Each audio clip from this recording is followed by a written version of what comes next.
The carrier times Resolute times died at 3:47 hours, and nobody on the command deck of station Helios said a single word. They just watched the blip disappear. Admiral Yaroshin stood with her arms at her sides and her jaw locked shut, and she watched the last carrier group of Earth's 3rd Defense Fleet vanish from the tactical display, one ship at a time. It was not loud, it was not dramatic, it was just a light going out, and then another, and then 3 at once, and then silence, where a fleet of 62 ships used to breathe.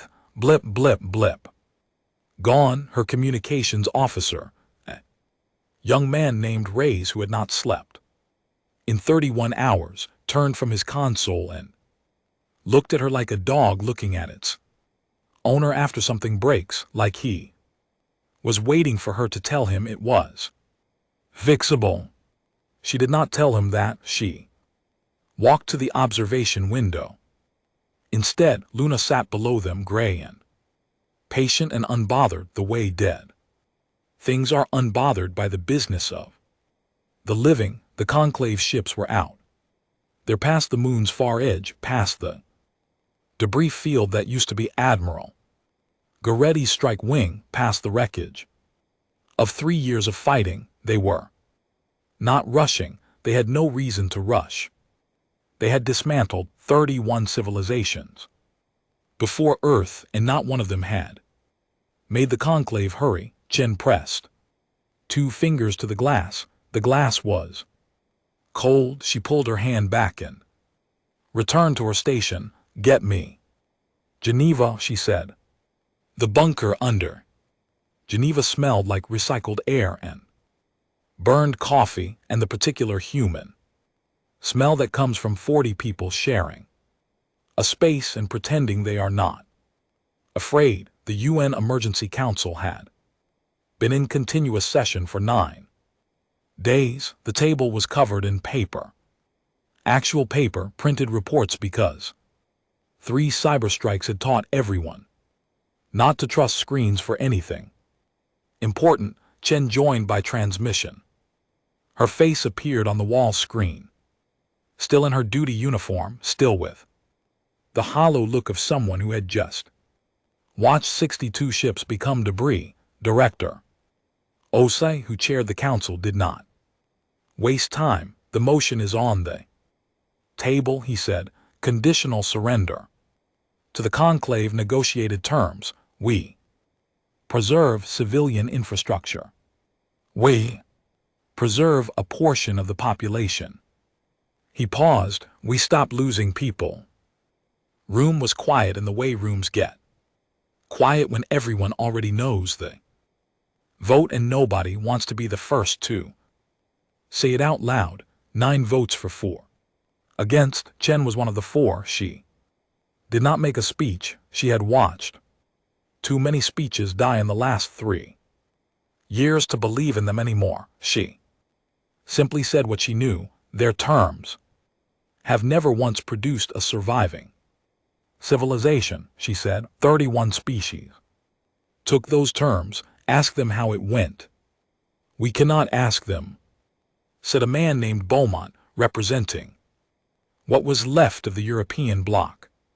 That is precisely the problem. Yes, Chen said. It is. The vote was taken 9-4. The resolution passed.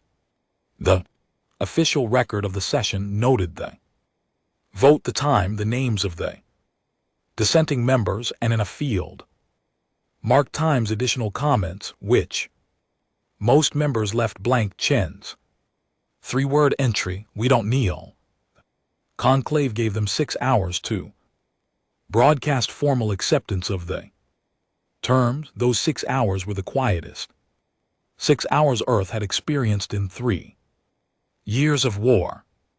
The orbital defense platforms that still functioned were silent. The remaining warships held position and did not fire and did not move. The cities that had not been struck were dark, conserving power, waiting in a monitoring station on the edge of the Helios array. A junior analyst named Priya Vasquez was. On hour 14 of a 16-hour shift reviewing long-range gravitational data, it was not glamorous work.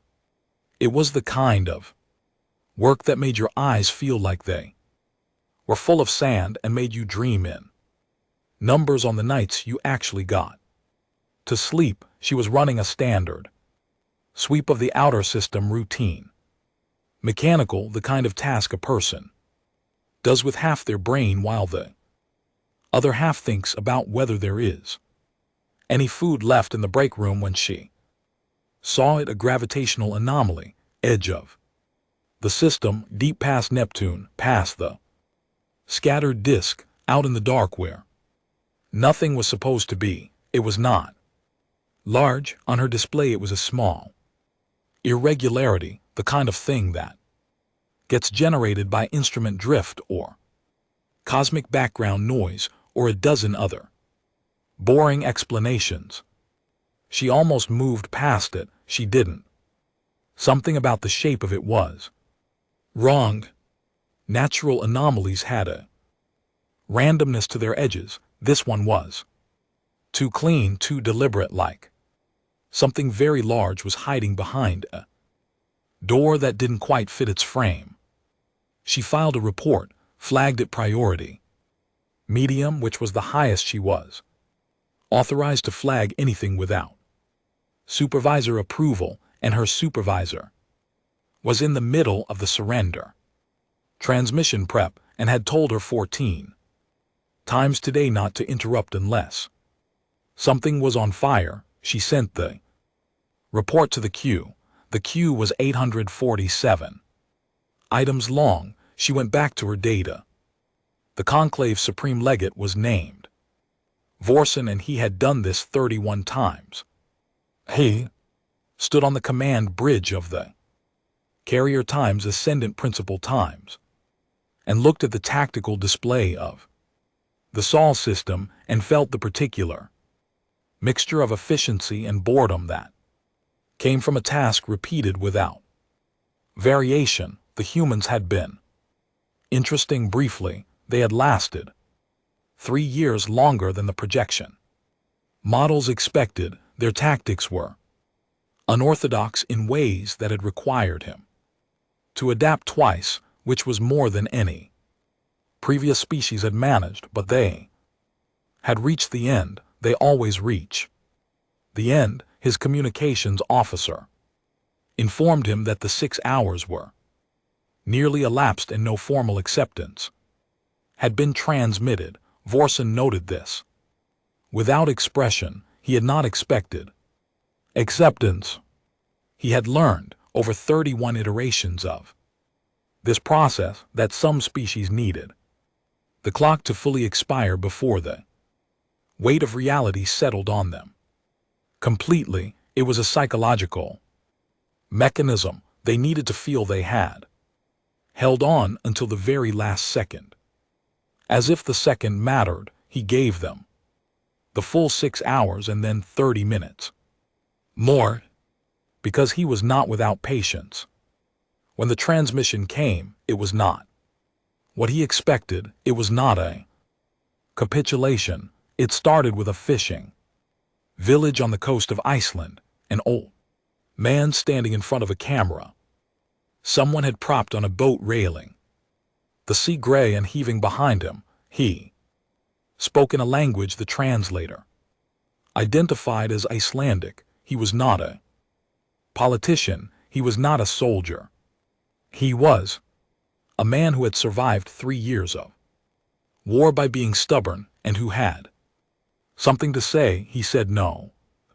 Transmission cut to a classroom in Nairobi. A girl who could not have been older than 12 in a school uniform that was torn at the collar, her chin up, her eyes steady. She said no. A farmer in Vietnam standing in a field that had been half burned and was already beginning to grow back. A mechanic in Detroit with grease still on his hands. A grandmother in Mumbai who laughed when she said it like it was the most obvious thing she had ever been asked. retired general in Sao Paulo who sat in a plastic chair in what was left of his garden and said it with a smile that had no happiness in it whatsoever. No, no, no.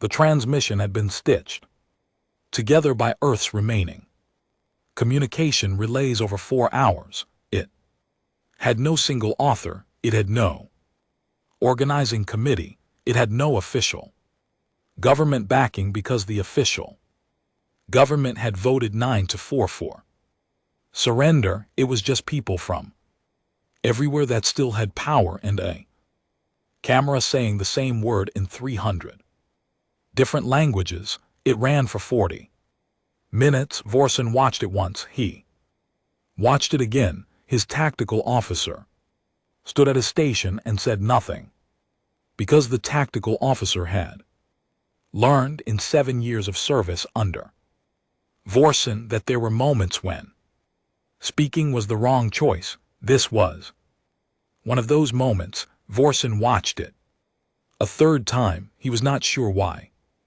He told himself he was analyzing it for strategic content, for any sign of military posturing or hidden communication. That was not why he was watching it. The grandmother in Mumbai laughed again. He closed the file. Prepare bombardment coordinates, he said. Primary population centers first, then infrastructure. The tactical officer began the preparation sequence.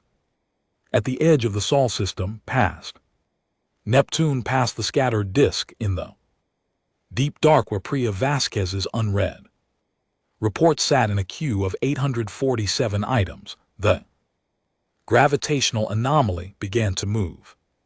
Chen was in her ready room when the bombardment order was confirmed by intelligence intercept.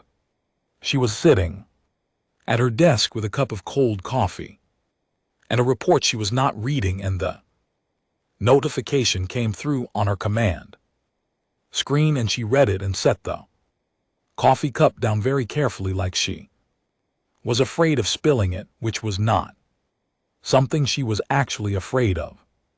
She had known this was coming. She had set it in the bunker. She had put it in the official record. We don't kneel. The problem with not kneeling when someone is about to step on you is that you still get stepped on. She thought about that for a while. She thought about the 62 ships that were debris now. She thought about the pilots she had known by name, the ones she had promoted, the ones she had argued with at mission briefings, the ones who had been alive 72 hours ago.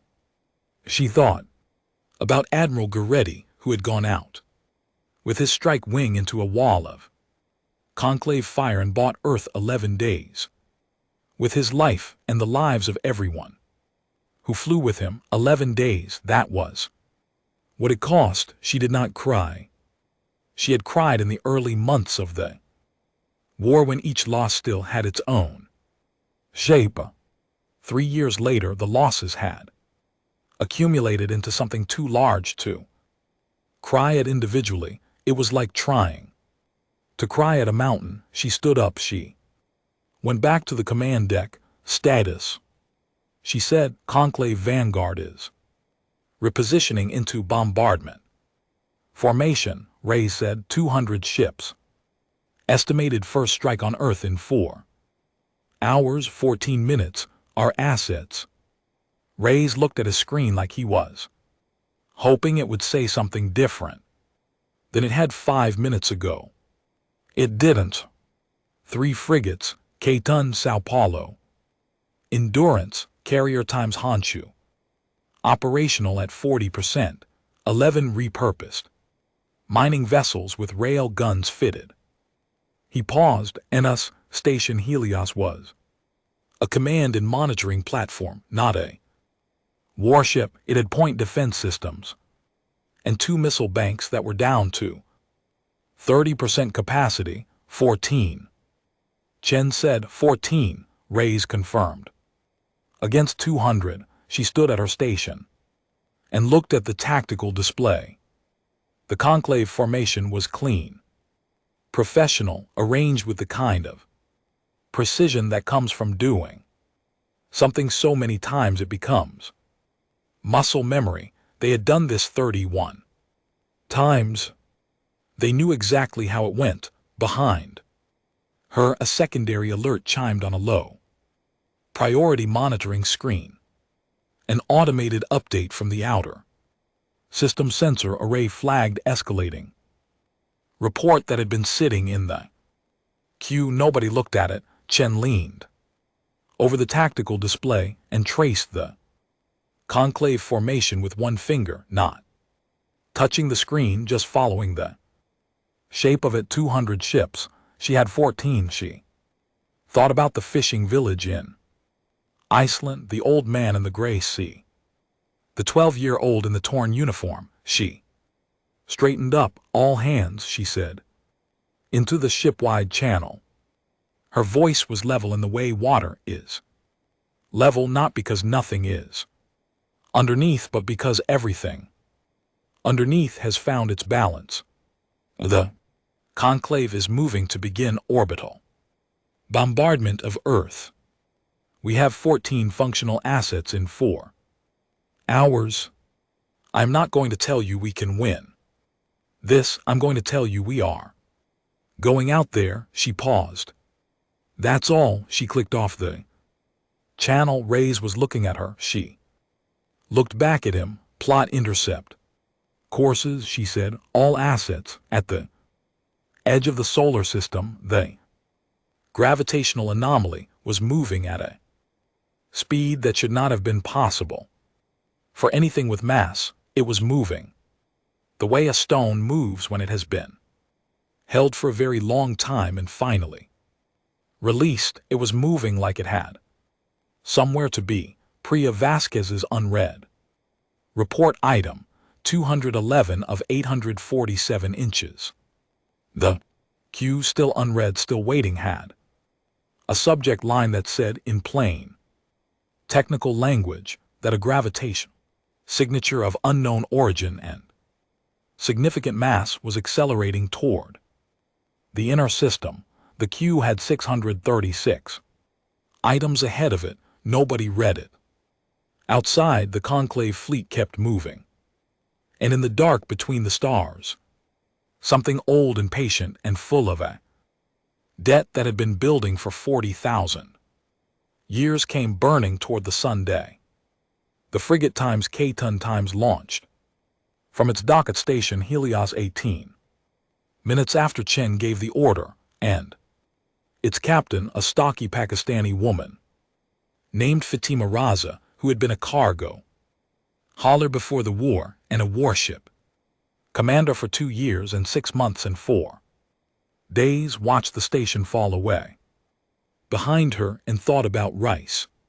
Specifically, she thought about her mother's rice, the way it smelled, the particular pressure of steam lifting the lid of the pot in the kitchen of the apartment in Karachi that was probably rubble now. She didn't know. She hadn't been able to reach her family in 6 weeks. The communication networks in that region were gone or jammed or both. She thought about the rice because she was terrified, and thinking about the rice was better than thinking about the 200 ships waiting for her at the edge of the inner system, all stations ready. Her tactical officer reported, "Good." Raza said, "The times K-ton times moved." Chen watched them go from the command deck of station Helios. The 14 ships spread out from their docks and holding positions in a pattern that looked on the tactical display less like a battle formation and more like 14 things that had decided to walk towards something very large and very dangerous, because the alternative was standing still and watching it arrive, which was not, strictly speaking, wrong. "Time to contact?" she asked. "At current approach velocity, 3 hours 40 minutes. Ray said. She nodded. The mining vessels were the slowest. They had been built for hauling ore between the asteroid belt and the processing stations at Mars, and their engines were enormous, but their acceleration was gradual and ponderous, like convincing a mountain to move. The rail guns bolted to their cargo frames looked wrong, the way a weapon always looks wrong, attached to something that was built to carry and not to fight. Their crews were miners and engineers and cargo workers. 3 of them had any prior military experience. The rest had signed up in the last 6 months in the last year as the war ground closer and the difference between civilian and soldier stopped meaning what it used to mean. Chen had met some of them.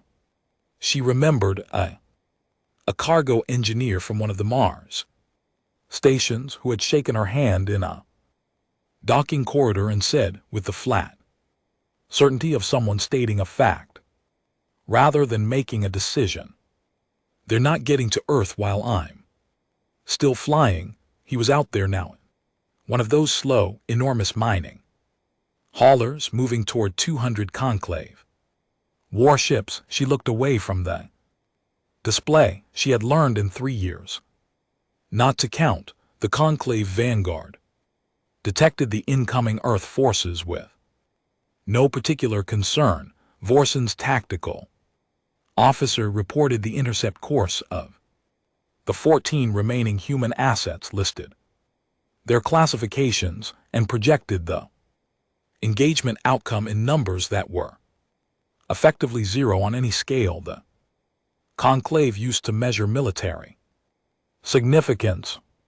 Vorsen gave the report the attention it deserved, which was very little. He was more interested in the bombardment schedule. The preliminary targeting had been completed by his strategic team. Primary nodes first, the industrial and communication centers, the network hubs, the largest population concentrations, not because the conclave was cruel. Cruelty implied an interest in suffering. The conclave was efficient. The targeting was efficient. The result would be efficient 31 times. This sequence had produced the intended outcome, a species with enough residual population and infrastructure to be resettled and processed, stripped of the specific characteristics that made them dangerous, and folded into the conclave's resource network. It was, its way, a kind of mercy. The species survived in pieces in quiet in service, but they survived. Vorsen told himself this regularly. He had told himself this 31 times. He believed it. First bombardment wave in 2 hours, his tactical officer reported. Proceed on schedule, Vorsen said. Chen's 14 ships hit the outer edge of the conclave formation at a range that made no sense tactically, because the only tactic that made any sense was impossible, so there was no reason to observe normal tactical caution. The times K-ton times fired. First, her missiles were a type the conclave had seen many times in the previous 3 years and had developed countermeasures for 18 months ago, but they were what she had, so she fired them, and some of them got through and struck the hull of a conclave destroyer, and the destroyer listed and vented atmosphere and did not explode, but began to drift, one ship drifting. The conclave responded with the minimum force required. That was the thing that Chen's tactical officers noted in their logs later, those who survived to write logs. The conclave did not get angry. It did not escalate beyond what was necessary. It simply applied the required pressure to remove the obstacle, the way you apply pressure to a splinter. The frigate times endurance times took 3 direct hits within the first 11 minutes and went dark. the mining hauler times. Bautista's pride times Bautista had named it that himself, the original. Registry name was something corporate and forgettable. Punched a railgun slug through the side of a conclave cruiser at range and then took a beam weapon, hit amidships and broke apart into 5 large pieces in a cloud of smaller ones. Chen watched this on her display. She did not look away. There was a thing she did in moments like this that she had never told anyone about. She said the name of the ship in her head, not the registry number, the name. Endurance, Bautista's pride, she said it. Once silent, and then she kept working. It was not a prayer exactly, it was more like a receipt, like she was keeping a record that she would carry somewhere, and she was not sure where. But she was keeping it. Endurance, Bautista's pride. The day they're punching through us, Ray said. The formation is I see it, Chen said. The conclave formation had separated. Most of the fleet was now engaged with Chen's 14 ships. Contain them was the better word, the way you contain something small and annoying while the important work continues. Elsewhere, 20 ships had broken off and were already inside Earth's orbital space, running the bombardment approach. They're beginning their run, her tactical officer said. The voice was professional. The hands on the console were shaking. Chen watched the 20 ships accelerate toward Earth. She had 43 years of memory packed into a body that weighed 61 kg and had not slept in 22 hours, and all 43 years of it were screaming at her to do something. Anything, something. She had nothing left to do. The first bombardment strike hit the eastern Pacific coast of North America at 6:19 hours. The strike was not nuclear. The conclave did not use nuclear weapons. What they used was worse in the ways that mattered. It was surgical. It was quiet. And it left the infrastructure standing. The infrastructure was useful. It was the people that needed to be reduced to manageable numbers. Chen did not watch the strike on the surface camera feeds. She kept her eyes on the tactical display. Keep firing, she said to every ship still capable of firing. Keep moving. It was a sensor operator on the damaged carrier Han Shu who finally read Preya Vasquez's report. His name was Cho, and he was reading it for the wrong reason. He had pulled up the long-range sensor Q, looking for something, anything that might be usable, some debris field or gravitational quirk that might provide cover for the Han Shu's times approach.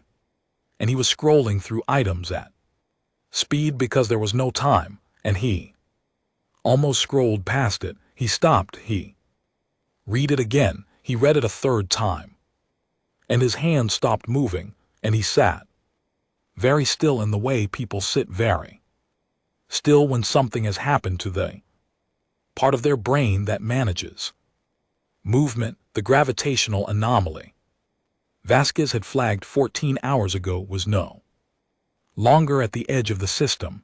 It was past Jupiter. It was moving at a velocity that his instruments registered as impossible. Because it was, the instruments were not wrong.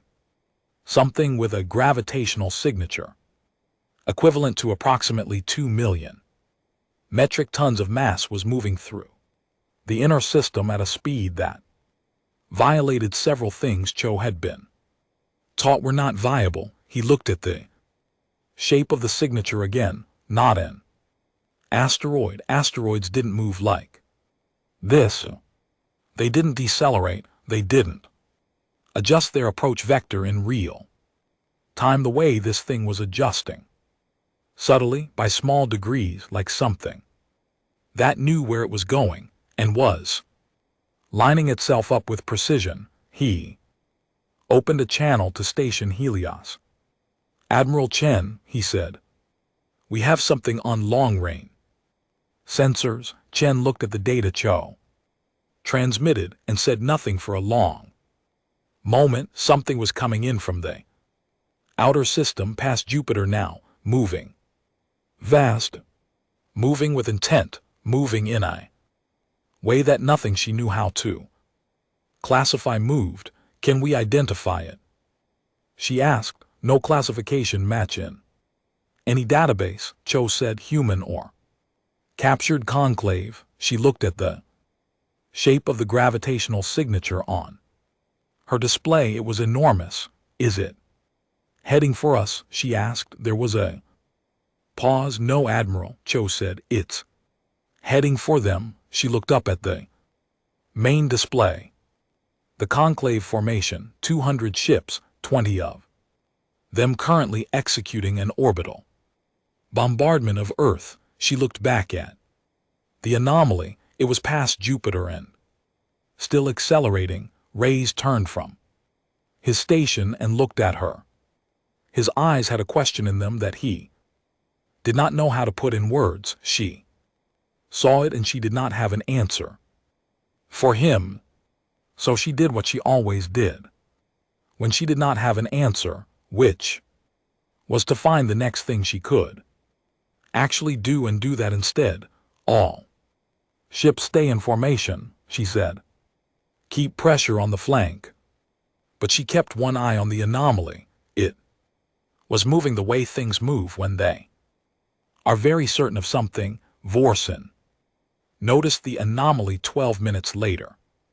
His long-range sensors were better than anything Earth operated, and the anomaly had been on the outer edge of their detection range, and his sensor teams had filed it as a natural occurrence, a drifting mass from the outer system, and moved on because there was no reason to think otherwise. There was now his senior sensor analyst came to him directly, which was unusual. Analysts sent reports through the chain. They did not come in person unless the thing they were reporting was too large or too strange for a report to contain it properly. The analyst put the data on Vorsen's personal display and stood back. Vorsen looked at it. He looked at it for a long time. The mass, the speed, the directional precision, the way it was coming in, not from a natural orbital path but from a specific vector, chosen vector, aimed at a specific point in space that happened to be the center of his fleet's current formation. "Classification?" he asked. "No match." The analyst said, "We have run the signature against the full conclave xenographic database. There is no registered species with this type of vessel." Vorsen kept looking at the data. 31 civilizations. He had processed 31 civilizations. He knew the vessel signatures of every species currently in conclave space. Every species on record, every species.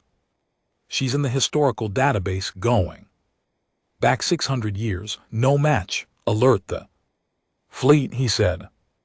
"Defensive formation." The analyst left. Vorsen remained at his display, past Jupiter, moving with perfect calm. Something that had no name in any database the conclave had ever compiled came toward them through the dark. It did not slow down. It did not signal. It did not do anything except move, steady and enormous and absolutely certain, like something that had been waiting a very long time and was done waiting. Vorsen had a feeling he did not have a name for. He had never needed a name for it before. In 31 engagements across 200 years of personal command experience, in every military situation he had ever navigated, he had never once felt what he felt now, looking at that display. Watching that thing come, he felt it. Then he told himself it was tactical. Uncertainty, he was a very experienced commander. He knew he was lying. It came out of FTL wrong. There was no deceleration burn, no transition wake, no energy signature of the kind that every spacefaring species produces when they drop from faster than light travel into normal space, the specific electromagnetic fingerprint of a drive system bleeding off its accumulated energy. Every ship Chen had ever seen come out of FTL looked the same at the moment of arrival. A flash, a shimmer on the sensor array, a brief bloom of heat and radiation that faded as the drive cycled down. This was not that. One moment there was nothing between Earth and the conclave vanguard, except vacuum and debris. Then there was something. It did not arrive. That was the word Cho used later in his after-action report, and then crossed out because times arrived. Times implied a journey with a visible ending. What it did was closer to the way a word appears when you suddenly remember it present, whole and clearly, having existed the entire time even though you couldn't see it a moment before. It was simply there. And it was enormous. The displacement wave hit Cho's instruments first, before his eyes registered anything on the visual feed. The sensors screamed not in alarm tone, just raw data moving faster than the display systems could parse it. Numbers cascading across his screens. Gravitational readings, mass readings, M readings, all of them spiking to the top of their measurement range. And holding there, he grabbed the edge of his console. The hand shoe times shuddered, not from a strike, from the wave. The wave was physical compression in space that moved outward from the point of arrival at a speed just below light and hit the carrier like a slow slap from a very large hand. The lights flickered. 3 crew members, who were not holding on to something, fell. Cho looked at his visual feed.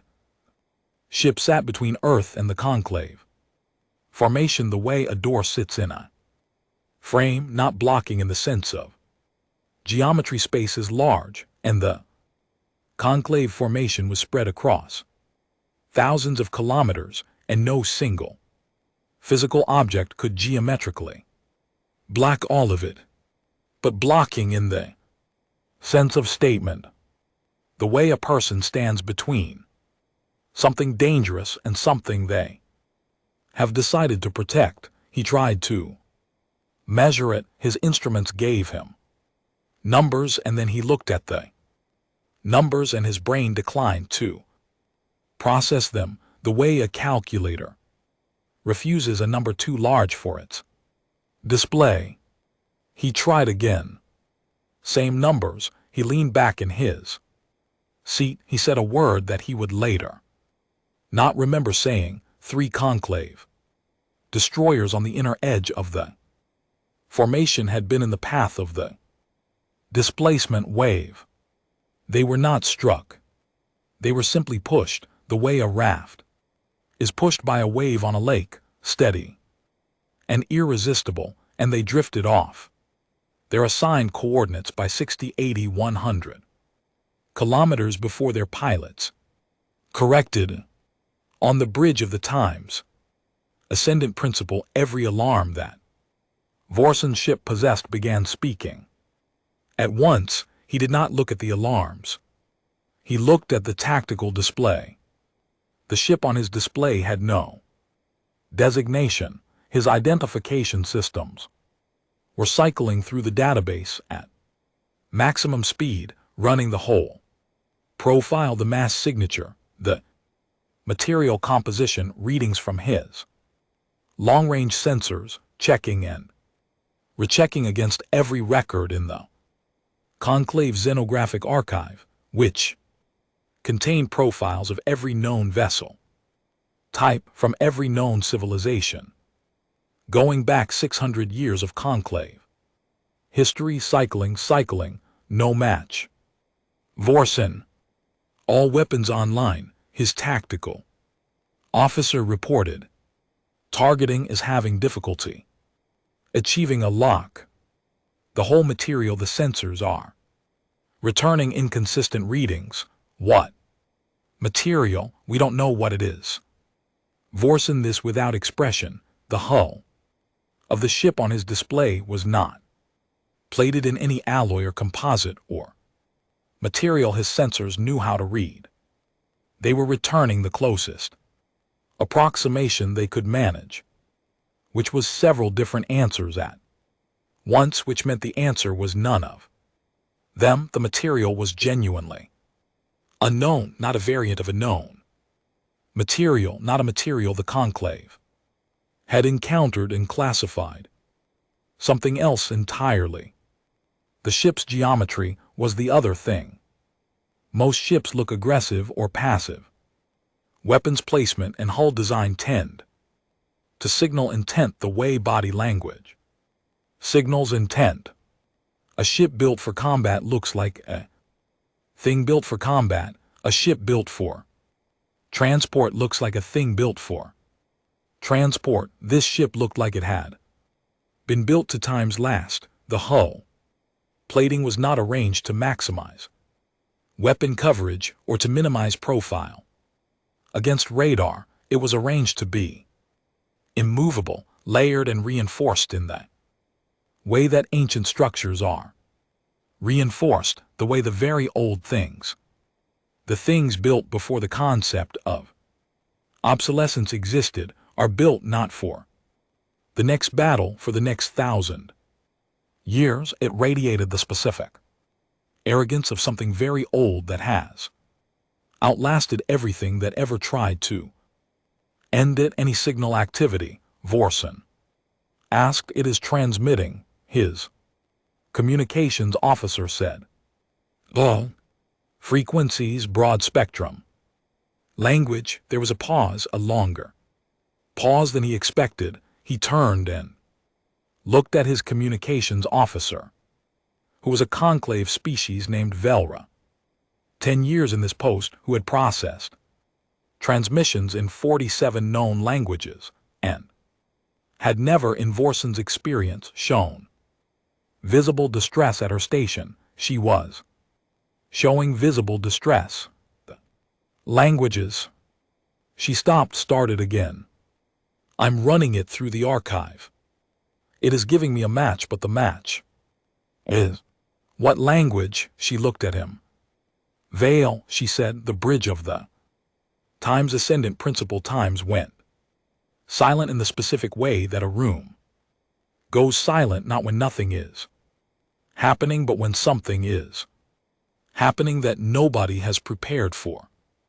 Vorsen stood at his station and did not move. The veil. Every species in the conclave knew the word. Some species histories contained it as a geographic reference. The veil had occupied a system near what was now conclave core space 40,000 years ago, so far back that the star itself had changed in the interval since. Some species histories contained it as a myth, the ancient ones, the watchers, the civilization that appeared at the edge of recorded history and then receded into it before anyone could study them closely.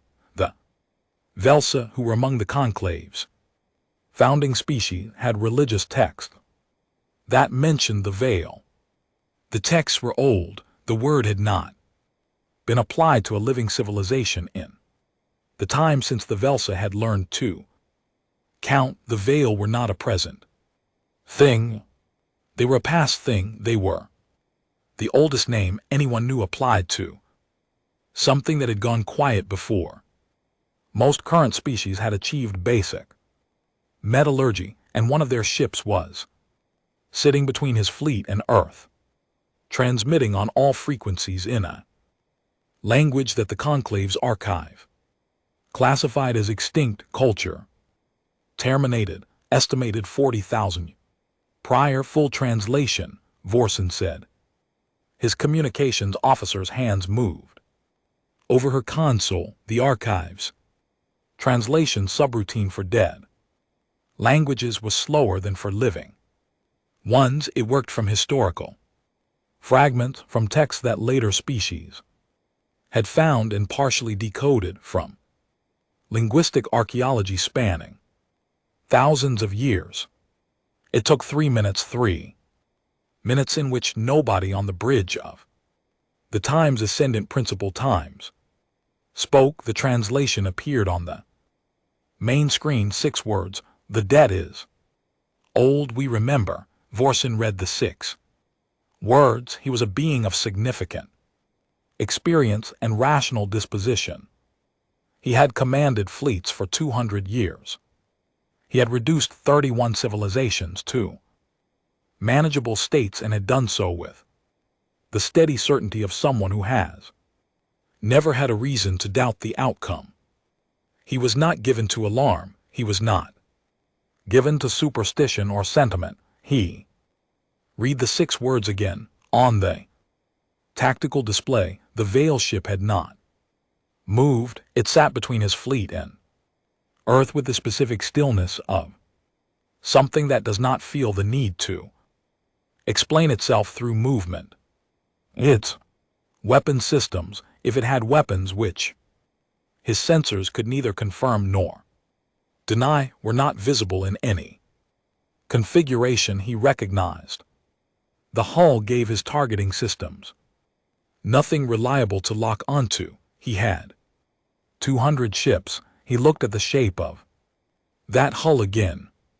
He looked at the material his sensors couldn't read. He looked at a ship that had emerged from FTL without a transition signature at a speed that violated everything he understood about how mass and energy behave. Something very ancient had used a language that had been dead for 40,000 years to say 6 words to him. He understood the words syntactically, mechanically, through the archive's best approximation of the Veil lexicon. He understood them. What he did not understand was the other thing the words contained, the thing under the words, the weight they carried. He was beginning to understand it. Get me the historical record, he said. Everything we have on the Veil. His communications officer looked at him. The full record, sir. Everything. Chen saw the ship at the same moment every other ship in the system did. It appeared on her visual feed and she looked at it, and then she looked at the dimensions Chen's instruments were measuring, and then she sat down because her legs made a decision without asking her. She sat in her command chair and looked at the thing on her screen. It was between Earth and the Conclave fleet. It was enormous. It was like nothing she had ever seen in 3 years of war, or in 43 years of life before the war, or in any database or historical record or classified intelligence briefing she had ever been given access to. It had come out of nowhere. It had put itself between Earth and the thing trying to destroy Earth. She did not know what it was. She did not know where it had come from. She did not know what the 6 words meant, which were now being picked up and translated by every Earth system still capable of receiving and processing them. The dead is old we remember. She stayed seated for 7 seconds, then she stood up. All ships hold position, she said. Do not fire. Do not approach. Maintain current coordinates. What is it? Reyes asked. Which was the question everyone was asking, which was the only question anyone had, which had no answer. I don't know, she said. She watched the screen. The Conclave fleet had stopped moving. The 20 ships running the bombardment Approach had halted. The main formation was reshaping into something defensive. A tightening of ranks, a closing of gaps, the formation of a fleet that has encountered something it was not prepared for and is buying time to think. They were afraid. Chen watched the greatest military force she had ever seen in 3 years of war rearrange itself. Out of fear of one ship, she thought about what that meant. She looked at the Veil ship on her screen, at the weight of it, at the age of it, at the way it simply sat there, between Earth and the thing that wanted to end Earth with no particular urgency, as if it had been heading for this exact moment for a very long time and had known the entire time that it would arrive. Get me a translation team, she said. I want to know what language that is, and I want to know what those 6 words mean. The translation came back. In 11 minutes, the language was Veil. The record classified it as extinct. Every cultural reference her database could find listed the Veil as a civilization that had gone silent 40,000 years ago. One of the oldest civilizations in the accessible region of the galaxy, a thing of myth and historical speculation and religious reference in at least 9 living cultures. The 6 words meant what they meant. The dead is old, we remember. Chen read the translation. She read it again. She was not a person who made large leaps without evidence. She was an admiral. She operated on data and probability and tactical assessment. She had spent 3 years making decisions based on what was in front of her and what she could calculate. She looked at the ship on her screen. She made a leap. Something had come. Something very old, from very far, had come to where Earth was dying and put itself between Earth and the thing killing it and said, "Times we remember, times in a language that had not been spoken in 40,000 years." Whatever the debt was, she did not know. Whatever the memory was, she did not know, but something remembered. She sat with that for a moment. Outside, the conclave formation was completely still.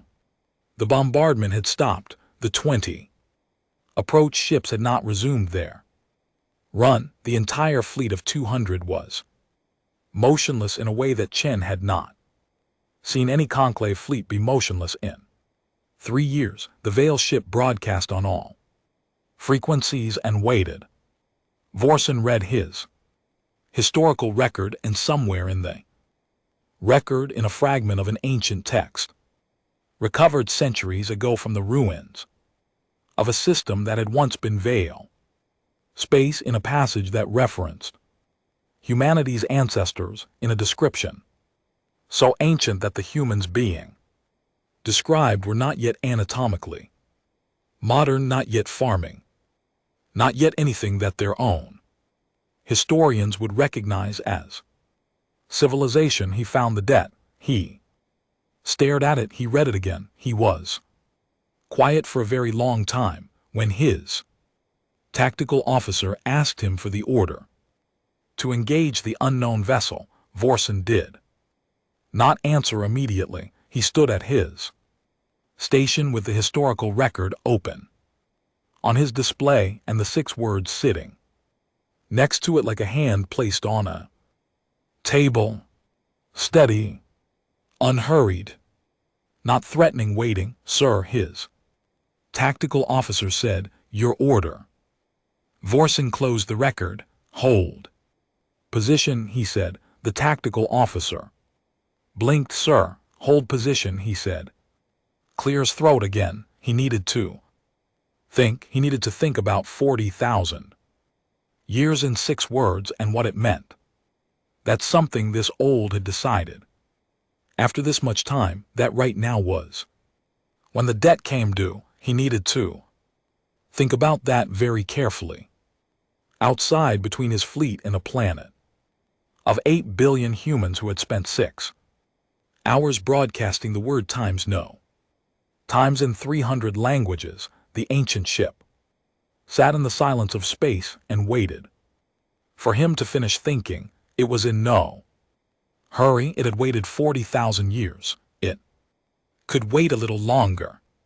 The conclave moved first, not Vorsen's ship, not the Vanguard, a destroyer at the edge of the formation, one of the ships that had been knocked off course by the displacement wave, a young commander whose name would not survive in any record of these events, made a decision that Vorsen had not authorized, based on a calculation that was not wrong by conclave standards, which said that an unknown vessel, regardless of its signal, represented an obstacle to a sanctioned operation, and obstacles were removed. The destroyer fired. The beam weapon struck the Veil ship's hull, or it tried to. Chen watched it happen on her screen, watched the beam go out, watched it reach the Veil ship's hull, watched it do something. Dissipate was the closest word, not reflect, not absorb. The energy arrived at the hull and ceased to be what it had been. The way a word ceases to be a word when you say it too many times. The hull did not glow. It did not scar. It did nothing except continue to exist, unmodified, as if the beam had been a strong wind and the hull was a mountain that had been dealing with strong winds for longer than the concept of wind had existed. Rays made a sound that was not a word. The Veil ship responded. It did not respond the way Chen expected. She had been watching the hull for weapon ports, for the kind of obvious external architecture that combat vessels display: the barrels, the emitters, the ports, the physical evidence of a weapon system. She had not found any. She had assumed somewhere in the back of her mind that a ship this old and this large would respond to fire. With something visible and dramatic. What happened was almost quiet. The conclave destroyer, a 100M vessel, well armored, one of the fleet's standard combat configuration, stopped working, not in the way a ship stops working when it takes a weapon strike, with explosions and venting atmosphere and visible catastrophic failure. It stopped the way a watch stops when the spring breaks. Section by section, the drives went first, then the weapons, then the life support shifted to emergency mode, then the lights inside the ship, visible through the viewports on Chen's magnified screen, went to emergency red. The crew was alive. The ship was not a threat. It took 11 seconds. Then the Veil ship was still. Again, Vorsen watched the destroyer drift on his display and felt something move through his command staff. Not panic, because conclave military culture did not permit panic, but the precursor to panic, the specific silence that precedes it, the moment when every experienced person in a room understands simultaneously that the parameters of the situation have changed in a way that the existing doctrine does not address. The Veil ship had disabled a combat vessel in 11 seconds, without visible weapons, without any apparent effort. The destroyer's crew was alive. He confirmed this with sensors, life signs stable, ship systems in emergency mode, crew contained and unharmed. He noted this, filed it somewhere in his thinking. The Veil had chosen to incapacitate and not destroy. He thought about what that meant. The historical record was still open on his secondary display. He had been reading it in fragments for the past 22 minutes. What he had found there was not reassuring in any operational sense. The Veil had been 40,000 years ago, a civilization so advanced that the civilizations which came after them, including the founding species of what would become the conclave, had found their abandoned infrastructure and mistaken it for natural geological formations, had lived in their ruins for generations, without recognizing them as constructed things. The ruins were too well made, too permanent, too outside the frame of reference of what younger civilizations considered possible. What the Veil had built, they had built to last. What they had done thoroughly. He thought about the hull that dissipated energy beams. He thought about the 11 seconds. He thought about 31 civilizations processed efficiently, and about the fact that this was the first time in 31 civilizations that something had been waiting at the end of the process. Hold all fire, he said. That is a fleet-wide order.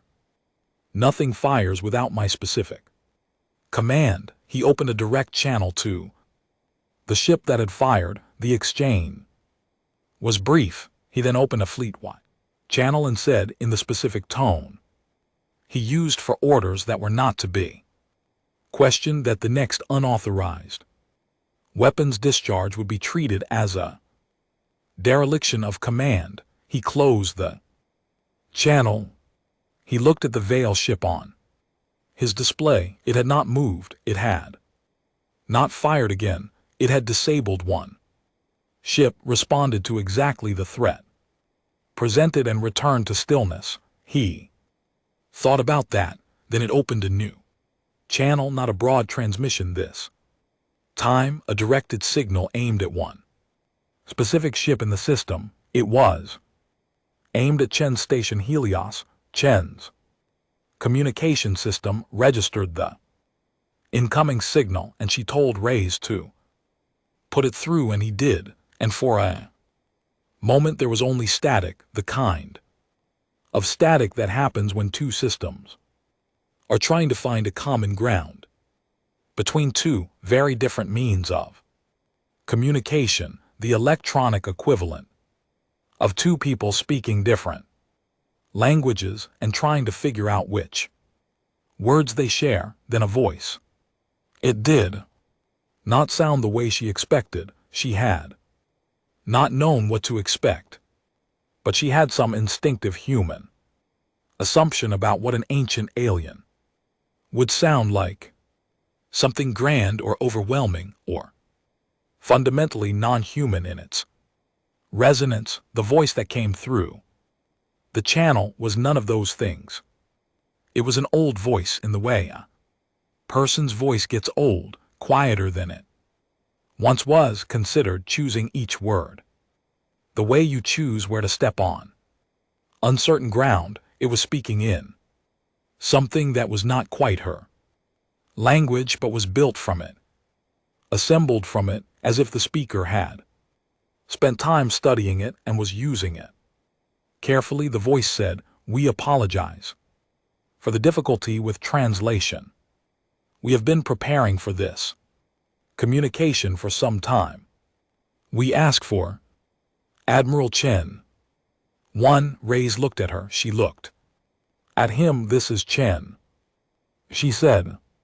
A pause. "We know who you are," the voice said. "We have known since your first broadcast. Your ancestors had that same quality, the certainty, the way of not looking away." Chen said nothing. "We would like to come aboard your station," the voice said. "We need to tell you something. Not about the battle. About why we are here." The shuttle that came from the Veil ship was small. Smaller than she expected. It moved through the debris field of 3 years of war with the careful precision of something that had been navigating for a very long time and was practiced at finding the path through things. It docked at Helios's secondary bay. Chen was there when the hatch opened. She had 3 armed officers behind her, and she had kept her sidearm holstered because whoever or whatever came through that hatch, a holstered sidearm was a better statement than a drawn one. The being who came through was not what she expected. She had expected large, ancient things tended, in her experience, to have the scale of the age they carried. The veil who stepped through the hatch was small, smaller than, who was not tall, narrow in the way of something that had once been more substantial and had been worn down by time to its essential structure. Its coloring was pale in a way that suggested a physiology adapted to low light, or perhaps simply to very long time and space. Its eyes were large and very dark, and they moved around the bay with the alert, measuring look of something that was used to reading environments quickly. Its face was old, was not the way a stone is finished by a long river, all the excess worn away, and only the particular shape that it always was left behind. It moved through the bay and stood in front of Chen. It said something, then it seemed to remember itself and found the words in her language. I am the last formal voice of the veil, it said. There are others of us. Not many. 300 on the ship. We are not a civilization anymore. We are the last thing a civilization becomes when everything else is done. Chen held its gaze. You put yourself between us and the conclave, she said. Before I ask you anything else, I need to know why. The veil was quiet for a moment. Yes, it said, you deserve that first. What it told her took 40 minutes. 40,000 years ago, the veil were ending, not in the dramatic way of civilizations that destroy themselves with war or ecological collapse, though they had experienced both of those in earlier periods. They were ending in the slower way, the quieter way, the way of a thing that has done everything it set out to do and has nothing left that it knows how to want. Their population had declined across 8,000 years of that particular exhaustion. Their colonies had gone dark, not from disaster but from a decision repeated individually by billions of beings across centuries that continuing was not worth the cost. The last colony ship carried 4,000 survivors, engineers, doctors, historians, children. They were heading for a system on the outer edge of viable space, the last viable world they knew. A last attempt at a different answer to the question that had been killing them. The drive failed, not dramatically, not catastrophically, a cascading series of small failures, the kind that build up over long voyages. When a civilization no longer has the industrial base to produce perfectly manufactured components, the ship came out of FTL in the wrong system, traveling at a fraction of its intended speed, its drive irreparably compromised, its crew alive but stranded. The system had a single habitable world, the third planet. It had life. The creatures on that planet had no name for themselves that the veil's surviving linguists could parse. They were pre-agricultural, pre-settled. They lived in small groups, moved with the seasons, had been on that planet for hundreds of thousands of years in various forms, and were currently in a form that was becoming something. The veil scientists recognized the specific developmental signature, a species in the long, accelerating ramp toward cognitive complexity. They were nothing yet. They were not even the earliest civilizations. They were before the concept of civilization existed. The Veil colony ship put down near the coast of a large continent and began to die, slowly as stranded ships do. The systems failing piece by piece as the things that could not be repaired stopped working. The creatures on the shore noticed. They did not understand what the ship was. They were not capable of understanding what the ship was. They had no framework for understanding what the ship was. Thing had fallen from the sky, and it was large, and it made sounds, and it was dying, and they did not have the concept of alien or spacecraft or civilization. And they approached it the way they approached every large unknown thing, which was carefully and together and with the particular caution of something that has learned that the world is full of dangerous things, and the best way to survive them is not to face them alone. They brought food. The food was wrong. Veil biology could not process most of it, but they brought it. They built fires on the shore within sight of the ship's viewports, fires that the veil inside understood were intended as warmth and as signal. They did not understand what the beings inside the ship were. They understood that something was in distress, and that distress in their experience was something you moved toward, not away from. Several of them died defending the crash site. There were large predators in that region, and the colony ship's location attracted them, and the creatures on the shore killed predators that were not threatening them, that were too large and dangerous for creatures their size to face without significant risk, because the large dying thing needed to not have predators around it. They had no concept of death. They had no concept of species. They had no concept of the difference between one kind of living thing and another kind of living thing in any categorical sense that their cognitive structure could yet hold. They just helped because something needed help. The voice of the veil stopped. Chen realized she had not moved in a long time. She was standing in the middle of the bay, and her 3 armed officers behind her were equally still, and nobody had spoken in a very long time. The survivors, she said. Your people, what happened to them?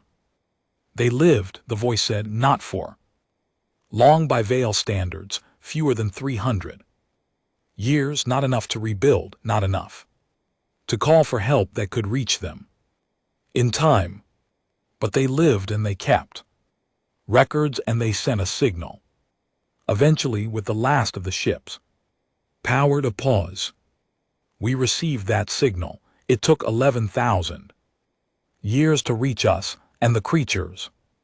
Chen said, on the shore. On the shore, the voice looked at her. They became many things over 40,000 years, it said. They became farmers and cities and wars and music and science and questions without answers. They became everything they were going to become because of those extra 300 years. It paused. They became you. Chen looked at it. The thing in front of her was the last of a civilization older than human consciousness. It had come 40,000 years and an uncountable distance to stand in this bay and say those words. She did not speak for a while. Outside, the battle was still happening, not here. The conclave had halted around Helios. But on the other side of the formation, Chen's remaining ships were still under fire, and she could hear it in the background of her tactical feed, the voices of her crew reporting contact and damage and returning fire. She thought about the fishing village in Iceland, the 12-year-old in the torn uniform, the grandmother who laughed. She thought about creatures who didn't have a word for strangers standing on a shore at night with fires they'd built for something that fell from the sky. She thought about what it cost to help Something when you don't know what it is. And you don't know if it will help you. Back and you have nothing to gain and you do it anyway. We didn't know, she said. It was not a question, it was not anything in particular, just a thing she needed to say. No, the voice said. You never know, that is the point of it. Chen looked at the voice for a long moment, then she turned to her officers. Get me a line to every ship still flying, she said. We're going back out.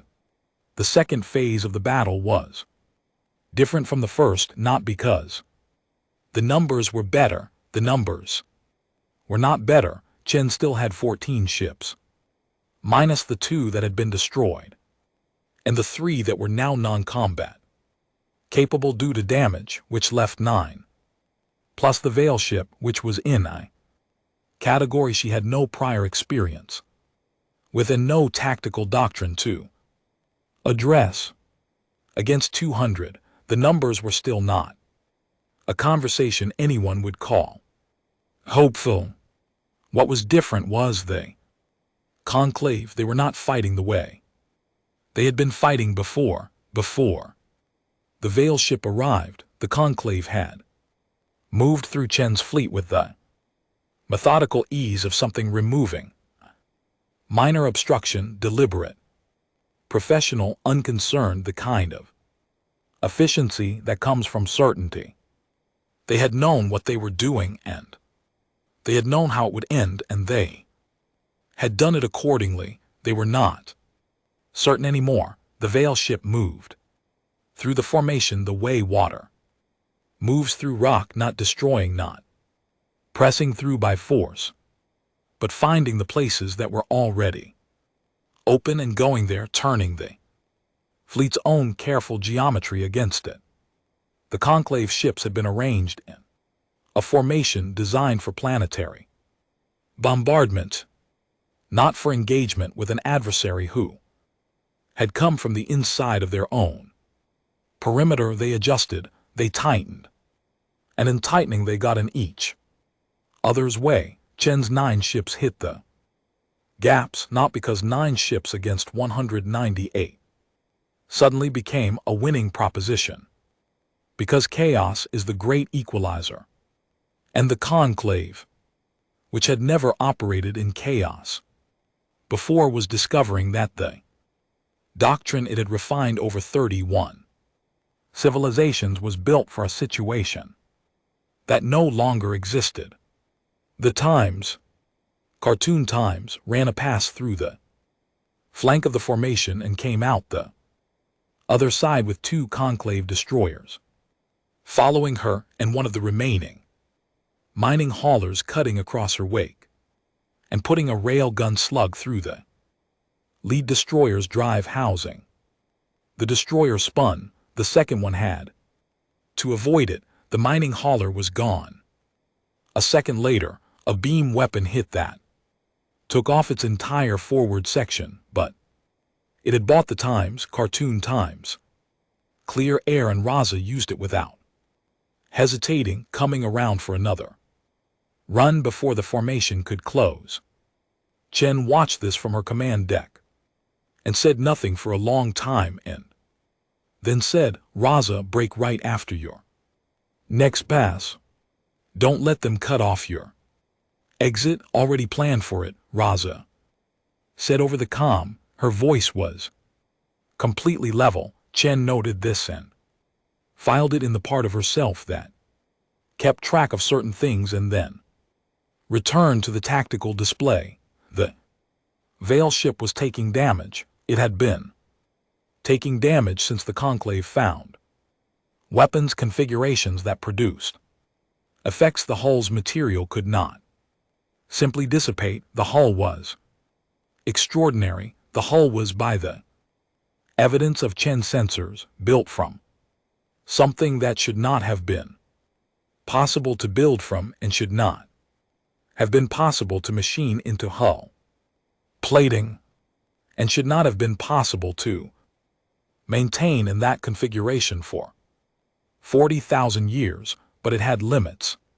The Conclave had a combined weapons archive, representing 31 civilizations of military technology development, and they were cycling through that archive at speed, trying different configurations, different frequencies, different types of energy and kinetic impact. Some of them worked not the way conventional weapons work on conventional hulls, but the Veil ship was large and even a material that resists conventional damage, takes cumulative punishment from 40 ships firing simultaneously, and after 90 minutes of engagement, Chen's sensors were reporting that sections of the Veil ship's hull were showing structural irregularities and that the ship's power output, which had been constant since it arrived, was beginning to fluctuate.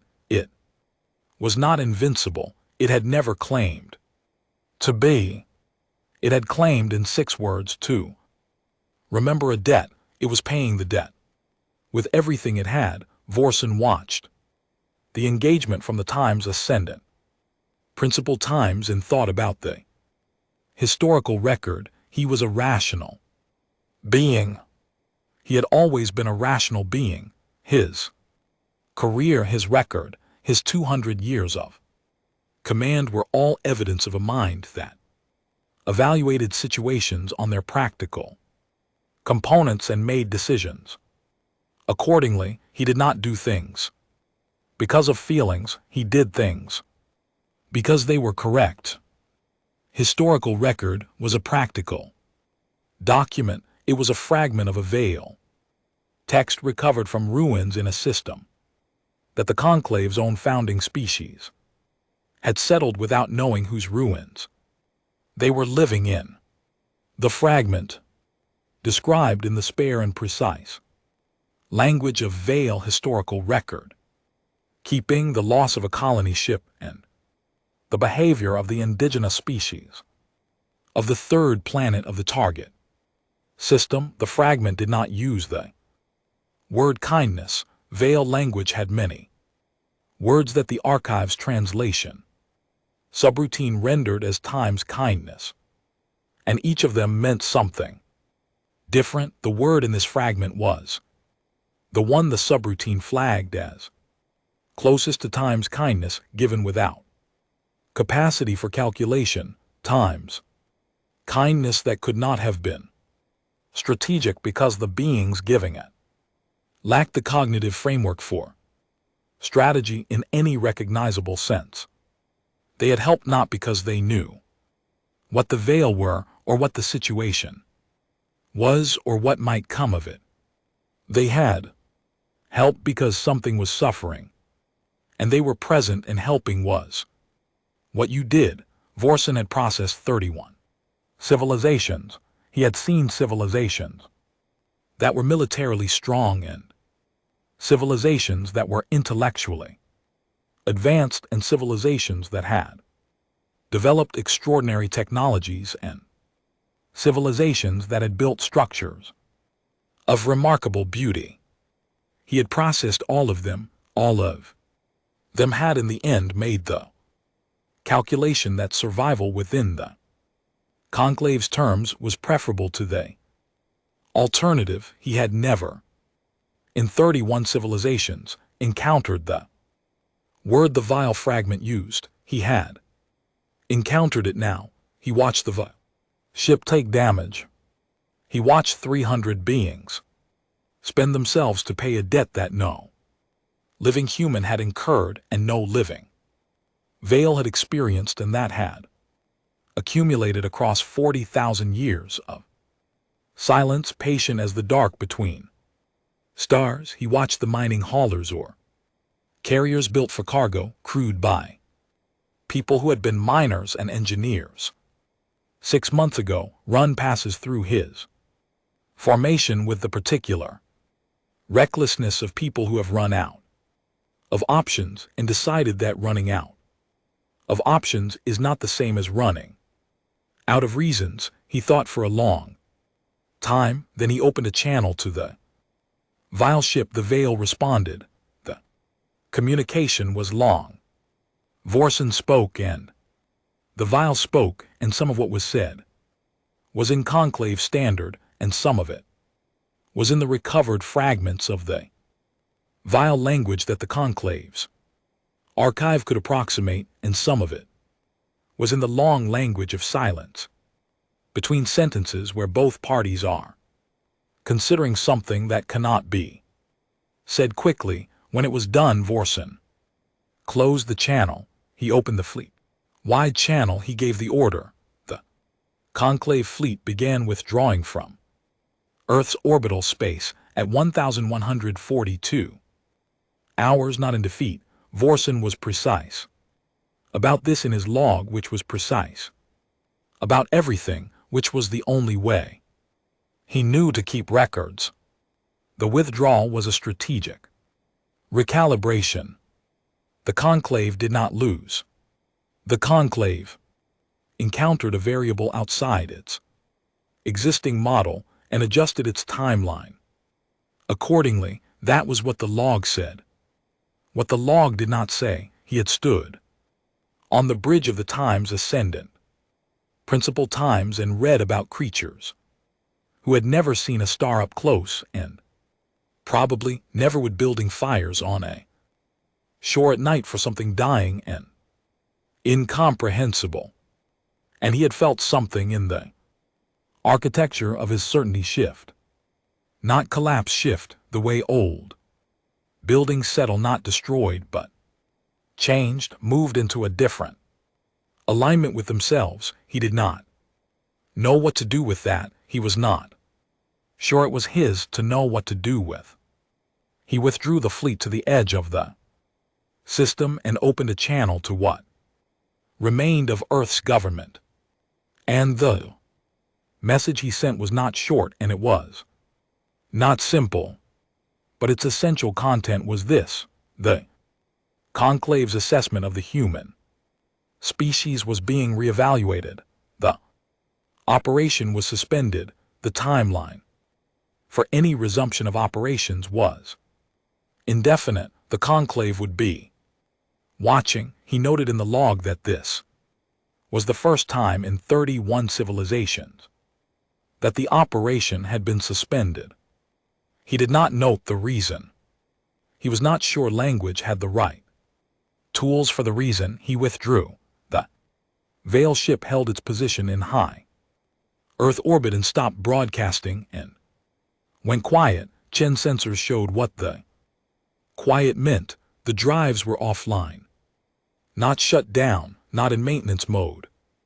Offline the way things go offline when the systems that run them have taken enough cumulative damage that they cannot run anymore. The hull, that extraordinary, impossible hull it held, it was scarred in ways her instruments registered as significant structural damage in multiple sections.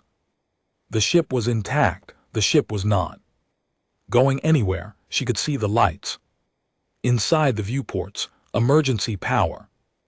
Red and low. 300 beings. The last of something 40,000 years old. They had spent everything they had. Everything they had spent 40,000 years preparing, and they were sitting in high orbit above a planet they had come impossibly far to defend, and they were alive and they were going nowhere. Chen sat in her command chair for a long time. The command deck was quiet. Reyes was running damage assessments. Her remaining tactical officers were working through the procedural aftermath of an engagement, the administrative work of survival, accounting for ships, for crew, for what still functioned and what needed repair. Nobody was speaking unless they needed to speak about something specific. Planet below was she didn't look at the surface feeds. She knew what was down there. She knew what the bombardment had done to the places it had hit. She would look at that later. She would look at it for a long time, and it would cost her something, and she would pay that cost because it was hers to pay. Not now. Now she looked at the vial ship On her screen, she thought about what the voice had told her. About creatures on a shore building fires for something they couldn't name. She thought about the 12-year-old in the torn uniform. She thought about the old man in Iceland, standing in front of a camera with the gray sea behind him saying no in a language that predated every nation on Earth. She thought about what it cost to help something when you don't know what it is. She picked up the get me channel to the Veil ship, she said, when the channel opened. She didn't ask for the voice. She didn't run through protocol or identification or any of the formal apparatus of first contact that the UN had spent 3 years building a handbook for in case it was ever needed, which she had never read because she had been too busy with the war. She just talked. She said that she understood the ship was damaged. She said she understood that the 300 people on it had nowhere to go. She said she understood that they were the last of something and that the last of something needs a place to be, and that a place to be was something Earth had now even damaged, even carrying the weight of everything the last 3 years had cost. She said it wasn't a diplomatic offer. She said it wasn't a strategic alliance or a mutual defense pact or anything the handbook would have a section for. She said it was an invitation. She said, come down, there's room. The channel was quiet for a long time after that. She waited. She was not a patient person by nature. She had never pretended to be. She moved fast and decided quickly and did not like the feeling of waiting for something she could not control. She had learned patience the way most people in her profession learned it, by having it extracted from her over time until what was left was not exactly patience but its harder cousin, the ability to hold still when holding still was the right thing. She held still. The response came. The voice said, we know. We have always known that about you. The channel stayed open a moment longer. Then the Veil ship, scarred and dark, its drives cold, its hull bearing the evidence of the last thing it had done, began to move slowly, by degrees, the way a very tired thing moves when it still has one more thing to do. It began its descent. Chen watched it come down on the external cameras. It came in over the Pacific, low and slow, nothing like the way it had arrived in the system. No violence, no displacement wave, no dramatic entry, just a very large and very old thing choosing, after a very long time, to stop moving and be somewhere. It picked a site on the coast. The sensors said Northern California, a stretch of coastline that the bombardment had not reached, that was still green and cold and edged with the sea. She thought about the shore, the fires. She thought about whether the voice had picked that site because the Veil record said it was near where the colony ship had come down 40,000 years ago. She thought the voice probably had the ship settled. It did not crash. It was too deliberate for crash, too intentional. It settled the way something settles when it has found the thing it was moving toward and is done moving. The dust it raised along the coast was visible from orbit for 20 minutes. Then it was still. Chen watched the cameras for a while after that. The war was not over. She understood this with the part of her mind that never stopped working. The conclave was at the edge of the system, withdrawing but not gone, watching but not finished. Suspension was not a peace. It was a pause. There would be more meetings, more decisions, more nights on this command deck, staring at a tactical display and making choices that cost things she couldn't afford to spend. Conclave would watch, and the Veil ship sat on the coast of Northern California, still and quiet, and its 300 passengers were the oldest allies in the history of a species that had not known it had allies. And outside on the shore, whatever coast, whatever night, whatever fire, something would always move toward the thing that needed help. That was the point of it. That was what the voice had said. Chen sat in her command chair for a long time. Then she stood up. There was work to do. She went back to it in Geneva, in the bunker that still smelled like recycled air and burned coffee. Director Ossie was looking at the transmission from the Conclave fleet that said in clinical Conclave standard that the operation was suspended pending reevaluation. He read it 3 times. He read Chen's name in the supplementary report. He read the name of the Veil ship which the Veil voice had provided.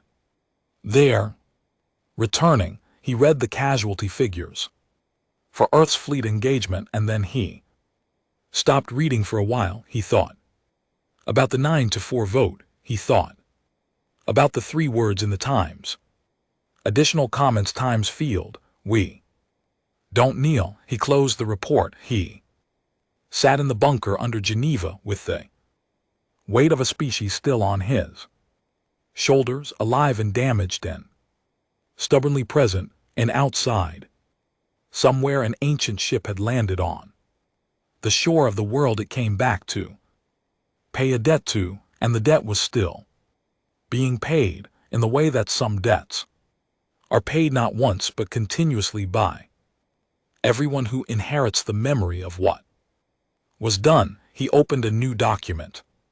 At the top of it he typed, redesignation of Earth's diplomatic status pending first contact protocol. With the Veil he stopped. He deleted the line. He thought about creatures on ashore at night, building fires for something dying, with no framework for understanding what they were doing or why, just the simple animal certainty that something needed help and they were there, and help was what you did. He typed instead statement of gratitude to the Veil Draft 1. He sat with the blinking cursor for a moment, then he began to write. Outside, somewhere on a California coast, 300 of the oldest people in the galaxy stepped out of their ship for the first time in a journey that had taken 40,000 years and put their feet on the ground of the world that had sent them here and breathed the air of the place where the debt began. The sea was there. It was cold and gray and entirely unbothered by history. It sounded exactly the same as it always had.